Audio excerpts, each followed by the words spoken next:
नमस्कार दोस्तों। मणिपुर हमारा जल रहा है, प्रधानमंत्री का धंधा चल रहा है। मणिपुर में जन आक्रोश छिड़ा हुआ है, लोग सड़कों पे उतरे हुए हैं, लेकिन प्रधानमंत्री तो बंगाल चुनाव में व्यस्त थे। चलो कोई बात नहीं, हम सोचे बंगाल चुनाव में व्यस्त हैं, चुनाव खत्म होगा तो मणिपुर जाएंगे, वहाँ की हालत देखेंगे, हालचाल लेंगे। लेकिन जैसे ही चुनाव खत्म हुआ प्रधानमंत्री वहाँ से निकल दिए, मणिपुर की तरफ झांकने भी नहीं गए। मणिपुर के साथ ऐसा सौतेला व्यवहार क्यों कर रहे हैं प्रधानमंत्री? जब इतना जन आक्रोश है वहाँ पे, आप नेता हैं, देश के सबसे बड़े पद पे हैं, तो आपको वहाँ का खबर लेना चाहिए, क्योंकि मणिपुर भी हमारा ही अभिन्न अंग है। पूर्वोत्तर राज्य में 7 सिस्टर में मणिपुर आता है, और मणिपुर में आपका नहीं जाना, प्रधानमंत्री होते हुए और उस घटना का जायजा नहीं लेना, ये तो कहीं ना कहीं मणिपुर के साथ सौतेला व्यवहार कर रहे हैं आप। ऐसा क्यों कर रहे हैं? वहाँ पे ज़्यादा सीट नहीं है, ज़्यादा विधायक सांसद वहाँ से नहीं बनते हैं, इसलिए कर रहे हैं। यूपी बिहार बंगाल में ज़्यादा सीट है तो आपको ज़्यादा सीट जीतना होता है, इसलिए ज़्यादा प्रचार करते हैं, घूमते फिरते हैं। फिर भी क्राइम कम नहीं कर पा रहे हैं अभी तक में। जंगल राज करके बिहार जीत लिया आपने, बंगाल में जाके बांग्लादेशी घुसपैठिया आ गया, बंगाल जीतने के फेर में है, लेकिन काम कुछ नहीं करना है आपको। बस हर एक राज्य में आपको अपना सरकार चलाना है और सत्ता स्थापित करना है, चाहे उसके लिए जो करना पड़े, साम दाम दंड भेद जो उपयोग करना पड़े।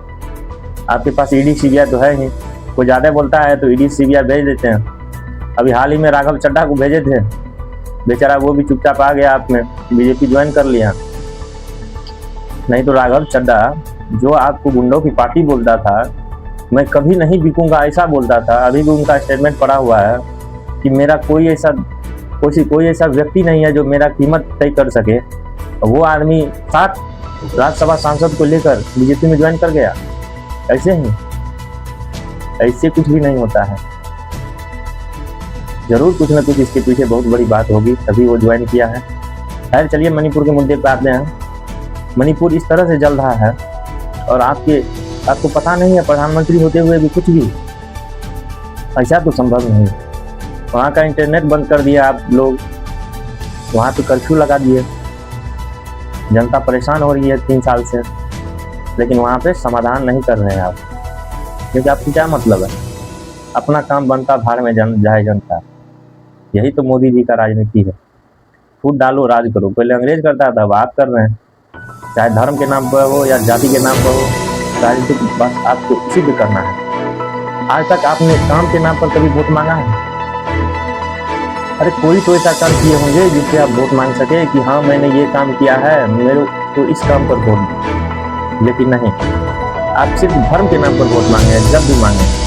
पहले मैं भी आपका समर्थन करता था 2014 में, जब आप कहते थे कि मित्रों ये डॉलर का भाव ऐसे नहीं बढ़ सकता है, रुपया ऐसे नहीं गिर सकता है, मैं जानता हूँ, लेकिन आपके रीजन में रुपया का भाव सबसे ज़्यादा गिरा है और सबसे ज़्यादा महंगाई आई है। पहले कहते थे पेट्रोल डीजल कम करेंगे, काला धन लाएंगे, ना पेट्रोल डीजल का दाम कम हुआ, ना काला धन आया।